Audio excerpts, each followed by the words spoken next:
पर इतनी बात जरूर कहता हूं कि ये सारी विद्याएं, ये सारे शास्त्र हमें और तुम्हें शिक्षा देने के लिए हैं, टीका टिप्पणी करने के लिए नहीं है। हम तुम अंग्रेजी पढ़े हुए 2 कौड़ी के लोग अपने शास्त्रों में टीका टिप्पणी करने के योग्य नहीं है। न हमने न्याय शास्त्र पढ़ा, न दर्शन पढ़े, न हमारे पास कोई वैदिक ज्ञान है, न शास्त्रीय ज्ञान है। हम कैसे पकड़ेंगे अपने शास्त्रों में फॉल्ट कि शास्त्रों में गड़बड़ी है? इसलिए यहां जहां भी ऐसी कोई विद्या, जहां ऐसी कोई कथा हो, वो हमें शिक्षा देने के लिए बनी है। नहीं तो भला ये बताओ, भगवान राम, क्या उनको पता नहीं? दुनिया में सब आदमी को पता है, साधारण बच्चे को ही पता है, सोने का हिरन। ए मम्मी, मूर्ख बना रही है? चमड़े हड्डी का हिरन होता है कि सोने का कहीं हिरन होता है? अच्छा, राम जी भगवान है, उनको पता नहीं है? सोने के हिरन के पीछे भाग गए। अच्छा, सीता जी जगत जननी जानकी हैं, किशोरी हैं, जगदम्बा हैं, भवानी हैं, क्या उनको पता नहीं कि सोने का हिरन नहीं होता? इसलिए ये ज्ञान मत दिया करो। असंभवं हे मृगस्य जन्म तथापि रामो लुलुभे मृगाय प्रायः समापन्न विपत्ति काले धियोऽपि पुंसां मलिनीं भवन्ति। असंभव है कि कोई सोने का मृग हो, असंभव है। पर वेद भी जिनको नेति नेति कह के कहता है कि मैं नहीं जान सकता उन राम को, क्या उन राम को इतना पता नहीं था कि वो सोने का मृग है? इसलिए शास्त्रों में विद्वान बनने का प्रयत्न मत करो। शास्त्रों से जो सिखाने के लिए अवतार लिए गए हैं, जो लीलाएं की गई हैं, उनसे शिक्षा लें और वैसे बने। टीका टिप्पणी करने के लिए हम नहीं बने हैं। महाराज जी आप इतना ही जानते हैं, भैया आप इतना जानते हैं, भैया आप इतना जानते हैं। हम सब हाथी, कोई पूंछ पकड़ाए, कोई सूंड पकड़ाए, कोई महाराज पकड़ाए कान, कोई पकड़ा है पैर। कौन है जो समग्र रूप से विद्वता से परमात्मा के स्वरूप को जब वेद नहीं जानता, तो कौन मनुष्य है जो कह सकता है कि मैं पूरा विद्वान हूं और परमात्मा को जानता हूं? कौन? बोलो। तो विद्वता का अर्थ यह नहीं है साविद्याया विमुक्तये। अगर विद्वान हो तो मुक्ति हो जानी चाहिए, विद्वान हो तो चेहरे पर श्री कृष्ण की तरह मुस्कुराहट होना चाहिए। Happy smile, always smile, a perfect smell and perfect smile. ये है? नहीं है। तो कैसे कह सकते हैं कि विद्वान है? इसलिए विद्वता इत्यादि की बात ही छोड़ेंगे। ये सब खेल है, खेलते रहिए आपस में हम लोग। हम 5वीं क्लास पास, तुम 8वीं क्लास पास, तुम 12वीं क्लास पास, हमारा 60% आया, हमारा 70% आया, हमारा 88% आया, हमारा 95% आया। फिर क्या किया? बोला आत्महत्या कर लिया 95% ला करके, क्योंकि जीवन की विद्या नहीं थी। ये सब शिक्षाएं हैं। तो न कोई रैदास जी छोटे हैं, न कोई कबीरदास जी छोटे हैं, और न यहां पर कोई गोरखनाथ जी छोटे हैं। इन तीनों महापुरुषों ने, भगवत पुरुषों ने मिलकर के हम लोगों को सिखाया। जब गए भिक्षाम देहि, तो चमड़े के जल को निकाल के उनके पात्र में दे दिया। जब पात्र में दे दिया तो बड़ा गोरखनाथ जी को बड़ा बुरा लगा कि बताओ चमड़े का जल दे दिया, रैदास भी अद्भुत काम करते हैं। तो रैदास जी गए कबीर के घर में, बोला भिक्षाम देहि। कबीर भी नहीं थे, कबीर की पुत्री कमाली निकली बाहर में। अरे चाचा जी आप? बोला अरे कहाँ गए तेरे पिताजी? बोला पिताजी तो नहीं है। बोला कुछ भिक्षा दे दे। बोला मैं अभी डाल के लाती हूँ। बोला आपके पात्र में तो कुछ है। बोला ये तू रख ले। तो कमाली ने उस जल को ले लिया, उनके पात्र में भिक्षा दिया। अब 25 साल के बाद एक बार मुल्तान पहुंच गए गोरखनाथ। तब पूरा हिंदुस्तान एक था, काबुल भी एक था, पूरा अखंड भारत था।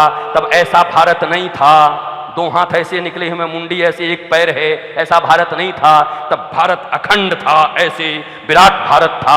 आज भी जो भारत है, उस भारत में भी तुम्हारा कोई स्थान नहीं है।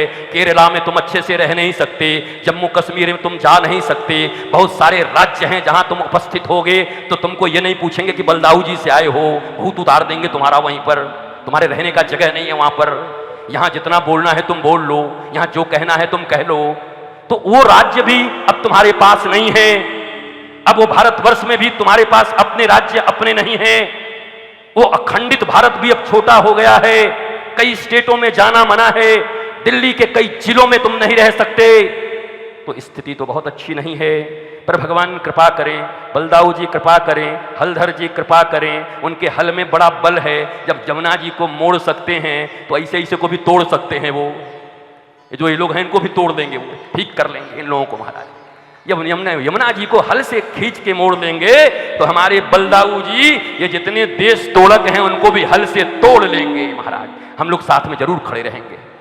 हम लोग खाली दर्शक मत बनिए, हमें भी खड़ा होना है, करना है, ताली नहीं बजाना है बल्कि काम करना है। तो गए और जाकर के 25 साल के बाद जब पहुंचे, फिर पहुंचे एक जगह पर, भिक्षाम देही भिक्षाम देही। एक घर का दरवाजा खुलता है, एक युवती निकलती है, कन्या निकलकर उनके पात्र में डालती है कुछ अन्न। जैसे ही अन्न डालती है पात्र भर जाता है, अन्न बाहर गिरने लगता है। गोरखनाथ चौंके, कौन है तू? मेरे पात्र को भरने वाला आज तक इस पृथ्वी पर कोई नहीं मिला। Who are you? कौन है तू? बोला काका पहचाने नहीं? कौन? बोला मैं कमाली। कमाली? बोला हाँ, कबीर की बेटी, मेरा विवाह हुआ है मुल्तान में। और ये तो तैने कैसे भर दियो हमारे एक खप्पड़ को? कहां थे तुम्हें शक्ति आएगो?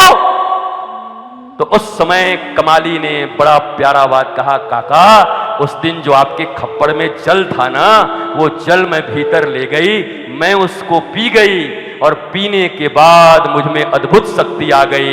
मैं अगर धूल में भी हाथ लगा दूं तो सोना हो जाती है, कोई भी कार्य मुझसे अपूर्ण नहीं होता। गोरखनाथ योगी हैं, आंख बंद किए, खेचर आकाश मार्ग से तुरंत पहुंचे वहां पर फिर रैदास के पास, भिक्षाम देही। 25 साल बाद रैदास जी फिर वही काम कर रहे थे।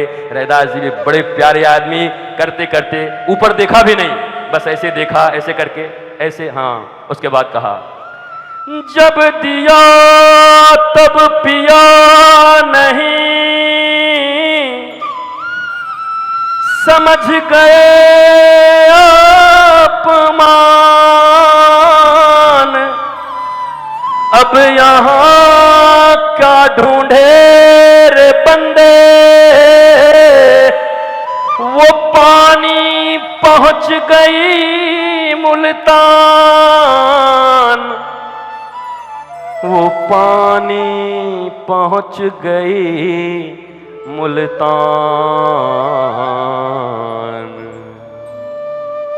जब बलदाऊ जी में कथा करने ऐसे ही तुम्हारे ऊपर रीझ के आया बाबा बेकाम, तो तुम्हारे बाल बच्चों के निकल गए बड़े बड़े काम।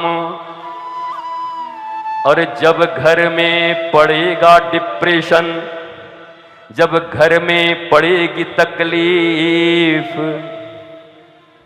तब फिर क्या होगा बलदाऊ वालों? अपने राजा बलदाऊ को तुम कर दोगे बदनाम,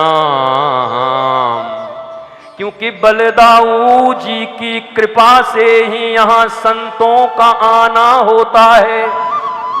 यहाँ आकर आपको, आपके बच्चों को धर्म के लिए, आनंद के लिए जगाना होता है। अगर तुम्हारे पास नहीं है समय तो बाबा क्यों आवेगा? हम भी हवाई जहाज में उड़ते रहते हैं, जगह जगह जाते रहते हैं। हमें पता है बलदाऊ जी ही यहाँ के बड़े श्रोता हैं, पर ब्याज में तुम भी क्यों नहीं आ जाते? मूल तो वो हैं, पर ब्याज में तुम भी क्यों नहीं आ जाते?